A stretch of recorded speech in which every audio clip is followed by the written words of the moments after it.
I assume you all remember this really funny clip from the House of Commons when Jagmeet Singh stood up and in making a statement, he said, "When I'm Prime Minister," and everyone burst out laughing. If you haven't seen it, here it is as a reminder. Member for Burnaby South. When I'm Prime Minister, I will keep my promises. Now, another promise, let me try again.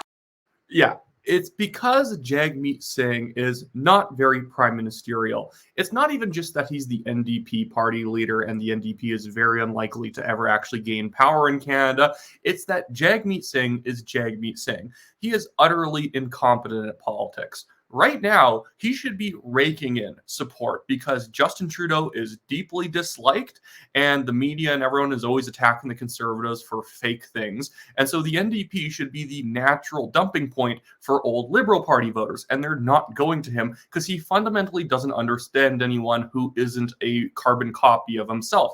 He is an urban hyper-progressive, and he does not understand working-class people, which is really funny because historically that was the NDP's base. He's traded working-class Canadians for effectively 18-year-old white girls who are taking sociology in college and thinking that somehow he's going to be able to win the next election. Well, maybe he's girded himself up a little bit in college towns, but that's kind of it. He's losing a lot of these working-class ridings. That's why we saw a spate of NDP MPs saying that they're not going to be running next election in areas that they had held for multiple terms. These were safe seats, and now they're no longer safe because Jagmeet Singh cannot make his stance clear on issues that affect the working class. And a great stance to take in trying to gird up his working class base would be to come out decisively against the carbon tax. The carbon tax, even just for consumers, getting rid of it just on consumer purchases. But he won't do it because Jagmeet Singh is utterly incompetent. Wab Kinew, the NDP premier in Manitoba, understands this. So even though he's a hyper-progressive, a lot like Jagmeet Singh, he knew that he had to come out on board the Axe the Tax movement to be able to actually gird up his popularity, make sure he could win the next election in 3 years. David Eby doesn't understand this. That's why David Eby is currently falling from the sky down to the floor as the premier of British Columbia. He used to have an 18-point lead in the polls, and now in some polls he only has a 4-point lead because he keeps destroying his own working class appeal. And here's Jagmeet Singh for 2 minutes straight being unable to actually state his position on the carbon tax, even if he said he was still in favor of it and he didn't want the consumer carbon tax to go away, he would actually be more popular. It's the waffling that is what annoys voters so much. This is why Andrew Scheer did so bad in 2019. Waffling makes people nervous about how stable you are as a leader. And Jagmeet Singh right here is definitely not stable. Yes or no? Do you support a consumer carbon levy? Yes or no? Our position has not changed at all. Yes But or no? our position has not changed. What is your position? Our position, I mean, you've seen our votes. Our position has not changed. Right now, what is your We position? absolutely support a price on pollution. We've always supported it. For consumers. We've always supported I'm just looking to clarify, sir. Do you support a I've said consumer that. carbon price? I've said it again and again, and you've seen our votes on this. We absolutely support a price on pollution. We have not changed our position on that. We have not changed our position on that. But you won't actually confirm what it is. We have not changed our position. I mean, you could look at our voting record. We've been very clear. We support a price on pollution. But I'll pause it here for a second. But yes, technically Jagmeet Singh still does support a price on pollution, quote unquote, the carbon tax.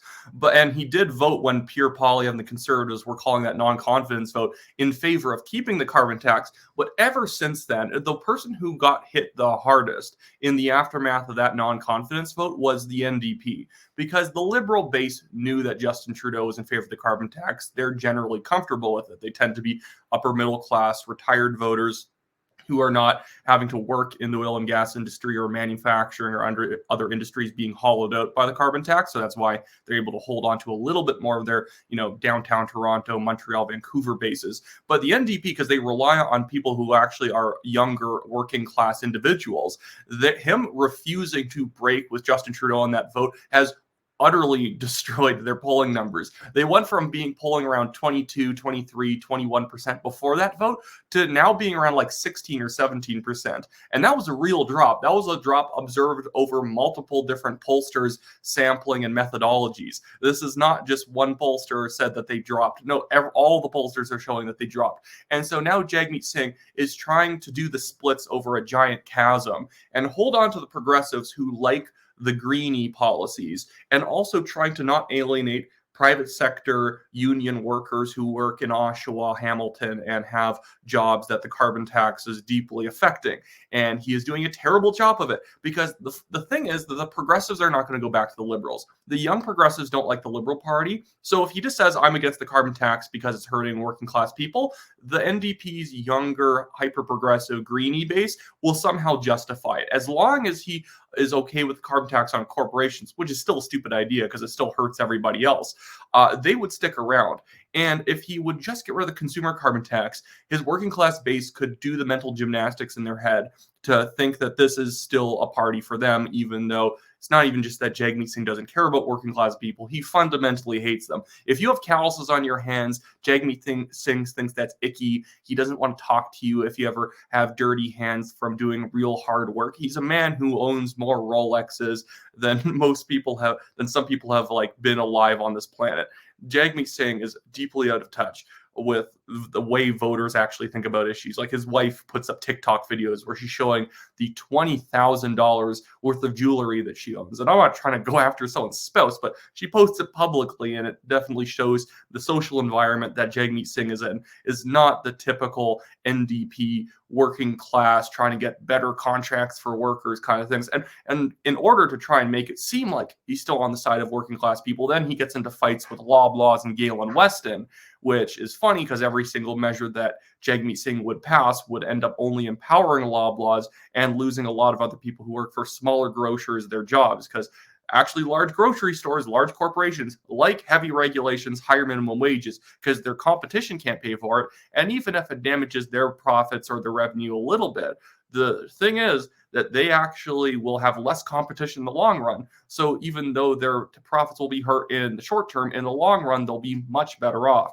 The same thing with telecommunication companies. Telecommunication companies in Canada love heavy regulations because the few that are in the game, it ends up benefiting them and making it so that no other smaller company could break in.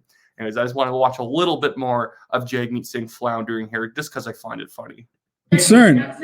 Our concern, we have absolutely been very clear. Our position has not changed. And so you can look at our voting record and our position is very clear. But my concern is this, and I want to be very clear on this concern. I want to spend the time that I have talking about my concern.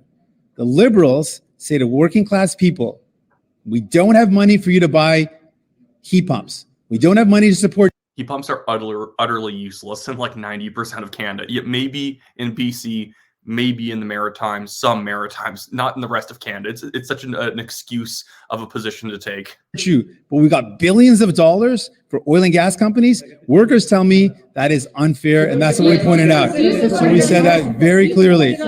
And we've said again and again, we need to make sure we fight the climate crisis with everything we have. But the Liberals are eroding that trust by not supporting working class people. They are eroding. I like how his justification here doesn't even make sense. Well, people are losing faith in the Liberals' love for the working class or something like that because they're giving billions to oil and gas companies, which is untrue because obviously the Liberals take billions and billions of dollars from oil and gas companies over and above the normal corporate taxes and income taxes and payroll taxes and whatnot. They're just giving oil and gas companies back in subsidies money that they had taxed away from them through different, regulatory schemes and different like surcharges and stuff that ends up costing oil and gas companies massive amounts of money. So it's really just the subsidies really just giving oil and gas companies their money back. But what does this have to do with his position on the carbon tax? Utterly nothing. Utterly nothing. Jagmeet Singh is just filling the time with words until he can stop talking and people will leave him alone. That trust, but not saying clearly that. Jagmeet Singh going after anyone for not saying things clearly right now is a comedy in and of itself. Whose side are we on? The Liberals right now are making it seem like they're on the side of big polluters and they're not on the side of working class people. How can this government How can this government justify billions of dollars in subsidies for oil and gas companies and say no to working class people? That is wrong. And I want to focus on that. Our position on fighting the climate crisis has not changed. We believe absolutely on a price on pollution, but we also believe the plan has to be fair. And right now, the Liberals are not making a fair plan. But didn't he say you want to throw everything he had at the climate crisis? But now it's not fair. Now we might want to get rid of the carbon tax, but I won't say it because I'm scared. And I also won't say I won't get rid of the carbon tax because I'm also scared. Like, the man does not know what his base believes in. And that's why he's in this strange position where he's trying to both appeal to private sector union workers and like baristas. They're saying big polluters get bigger and bigger profits. Working class people get nothing. That is wrong. Mr. Singh, you said this last week. How would you make the carbon pricing scheme more fair? Well, in terms of what I want to see happen, in terms of a plan in general, these are the three values that went. Well, this is What would you do this to is make our it plan. more If you fair? want to ask my plan, these are my concerns. One is I'm concerned specifically with the fact that the government has billions of dollars for oil and gas companies. He still does. Oh my goodness. I'm just going to stop torturing you guys with this because he's not saying anything. Even that last 30 seconds might make somebody take their own life. But yeah, this man's never going to be prime minister. It's not just because he's occupying like the NDP as the leader and that the NDP usually doesn't have a chance. Like Jack Layton might have been able to become the Prime Minister of Canada if he hadn't passed away, because he was actually charismatic, even though I disagree with everything he believes in. He was charismatic.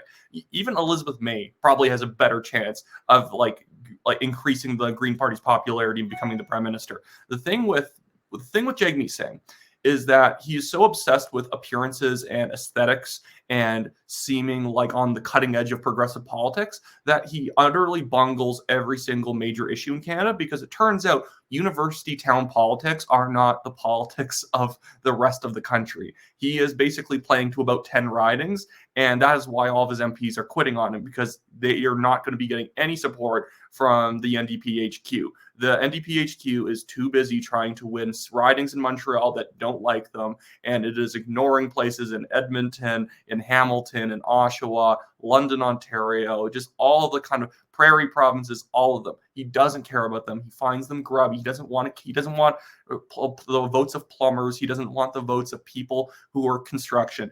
Ew, icky, dirty. He wants people who have anthropology degrees. And that's because he is an aesthetic politician he's like very concerned with what the people supporting him look like behind him in a photo. And he wants them all to be very fashionable, progressive people. Anyways, that should be it for me today, guys. If you live in the Calgary Signal Hill area, like I always say, Wyatt Claypool, I'm running for the Calgary Signal Hill Conservative Party nomination. If you live in this area of Calgary, it's on the west side. These are what the new boundaries are going to look like. Buy a CPC membership, a Federal Conservative Party membership, and visit my website in the description below, wyattclaypool.com. And then also, I just want to plug the fact that I and the National Telegraph are running a legal fund just to get some money to be able to pay off legal bills. We have more than $29,000 now that we've had to pay defending ourselves from a developer billionaire suing us for defamation. Defamation he's not proven. He's not provided any evidence for it in over 2 years of this case, and he is now just dragging it out as long as humanly possible, which is adding up costs on us, which is his entire tactic of just trying to exact pain through the process of a court case. Anyways, that's it for me today. Have a good one.